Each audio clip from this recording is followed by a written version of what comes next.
प्यारे बच्चों नमस्कार। 10वीं क्लास के इस वीडियो लेक्चर में आपका स्वागत है। बच्चों आज हम लेसन 2 के उदाहरण नंबर 9 को करेंगे। बच्चों उदाहरण नंबर 2 परीक्षा की दृष्टि से बहुत ही महत्वपूर्ण है। यह परीक्षा में अक्सर आता है। तो बच्चों उदाहरण नंबर 9 में इन्होंने मुझे कहा है कि 2x की घात 4 माइनस 3x की घात 3 माइनस 3x की घात 2 प्लस 6x माइनस 2 के सभी शून्यांक ज्ञात कीजिए यदि इसके आपको दो शून्यांक √2 और माइनस √2 ज्ञात है। बच्चों यह क्वेश्चन में कह रहा है कि हमारे पास में एक बहुपद है। इस बहुपद के इन्होंने दो शून्यांक हमको दिए हुए हैं और अदर शून्यांक अर्थात शेष शून्यांक मुझे ज्ञात करना है।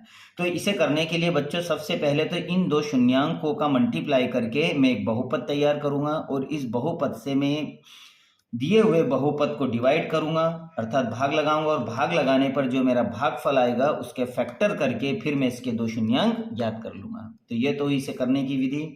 आइए बच्चों इसी मेथड के आधार पर हम इस सवाल को हल करते हैं। बच्चों इन्होंने दो शून्यांक हमको दिए हुए हैं।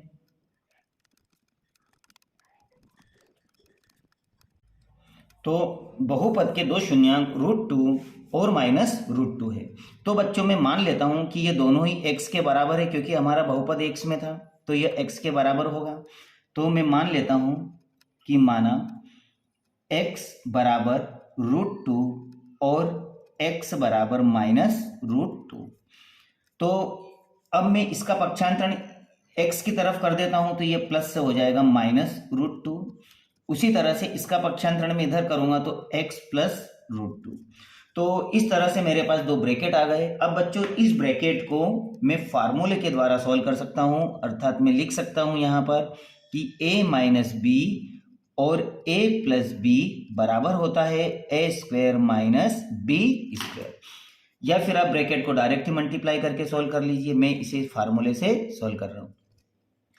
अब इसे सूत्र के आधार पे जब मैं जमाता हूं तो मैं लिखूंगा x का होल स्क्वायर माइनस √2 का होल स्क्वायर। अब जब मैं इसे सॉल्व करता हूं तो ये हो जाता है x की घात 2 माइनस √2 को मल्टीप्लाई करेंगे तो हमारे पास में आएगा 2। तो इस तरह से मुझे मिल गया एक बहुपद।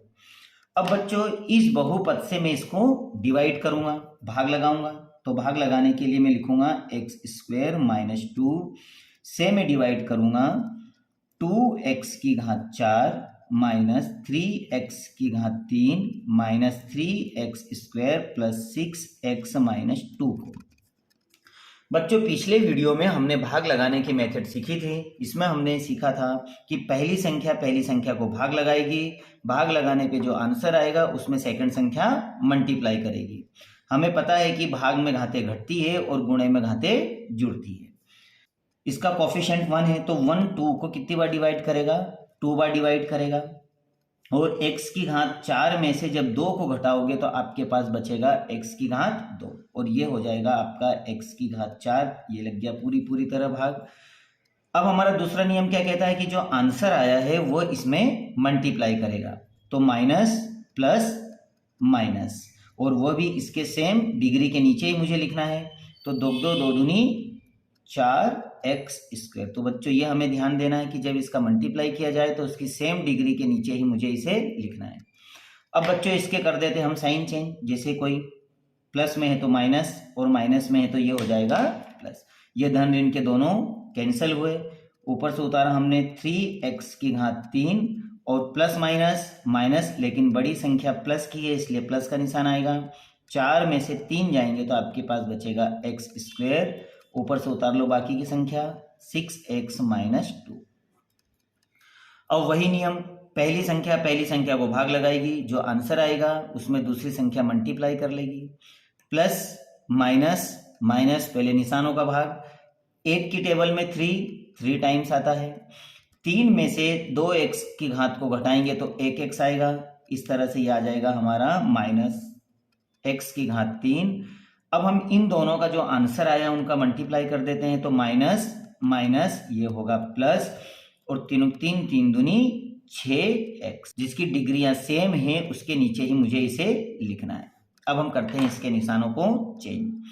ये माइनस में है तो ये हो जाएगा प्लस और ये प्लस में हो तो हो जाएगा माइनस। अब ये दोनों कैंसिल हो गए।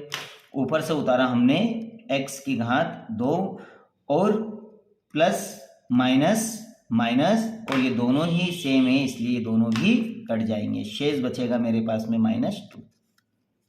अब बच्चों में देख रहा हूं कि ये दोनों ही सेम है, तो ये एक बार डिवाइड होगा, तो एक बार डिवाइड होगा तो प्लस प्लस ये होगा प्लस, और एक बार डिवाइड होने पर ये संख्या सेम ऐसी की ऐसी ही आ जाएगी। अब हम यहाँ फिर निशान चेंज करते हैं, प्लस है तो माइनस और माइनस है इसलिए प्लस, दोनों ही धन ऋण की कैंसिल, तो हमारा जो शेष फल आएगा वो आएगा 0। बच्चों इसको भाग लगाने पर हमेशा इसका शेषफल हमारा 0 ही आना चाहिए, क्योंकि यह इसका एक शून्यांक था इसलिए इसका मान हमेशा 0। अब भाग लगाने पे जो हमारा भागफल आया है मेरे पास 2x की घात 2 माइनस 3x प्लस 1। अब बच्चों इसके मैं फैक्टर कर लेता हूं, और फैक्टर करने के बाद जो हमारा फैक्टर आएगा, आंसर आएगा, शून्यांक आएंगे, वही इसके 2 शून्यांक होंगे। तो इस तरह के सवाल भी बच्चों हमने पिछले वीडियो में किए थे। इसमें मुझे क्या करना है, इसे भी 2 नियम से फॉलो करना है कि पहली संख्या आखिरी में मल्टीप्लाई करेगी, मल्टीप्लाई करने पर जो आंसर आएगा फिर हम उसके फैक्टर कर लेते हैं। तो 2 1 जा मतलब 2 का मल्टीप्लाई 1 में करूंगा तो 2 आएगा। अब 2 के ऐसे फैक्टर कीजिए जिसका जोड़े घटाओ 3 आ जाए, तो 2 एक कम 2, और इन दोनों को जोड़ने पे आता है 3, तो ये हो गया हमारा फैक्टर। अब मैं लिखूंगा यहाँ 2x की घात 2 माइनस x, लेकिन मैं 3 की जगह क्या लिखूंगा, 2 प्लस 1 और प्लस 1। अब ब्रैकेट में यहां से सॉल्व कर लेता हूं, तो 2x की घात 2 माइनस 2x और प्लस माइनस माइनस x और प्लस 1। अब बच्चों इनमें से निकाल लेते हैं हम कॉमन। अब जब हम कॉमन निकालेंगे, देखो 2 भी कॉमन जा रहा है और x भी कॉमन जा रहा है, तो 2x यहां से निकल जाएगा कॉमन, तो शेष क्या बचेगा, 2 तो कॉमन निकल गया है, 2x में से 1x निकल गया तो 1x, यह पूरा पूरा कॉमन निकल गया तो यहाँ बचेगा 1। अब इन दोनों में से अगर कुछ कॉमन नहीं जा रहा है तो हम निकाल लेते हैं -1, और अगर -1 कॉमन निकालोगे तो अंदर का निशान बदल जाएगा, बरोबर 0। अब ये दोनों सेम है तो इनमें से भी हम एक कॉमन निकाल लेते हैं, तो शेष बचेगा मेरे पास 2x माइनस 1 बराबर 0। अब हम इसके बराबर 0 और इसके बराबर 0 ले लेते हैं, तो x माइनस 1 बराबर 0, तो x बराबर प्लस 1, तो यह आ गया आपका अगला शून्यांक। और 2x माइनस 1 बराबर 0, तो 2x बराबर 1, तो x बराबर होगा 1/2। तो हम बोल सकते हैं कि इसके शेष शून्यांक 1 और 1/2 है।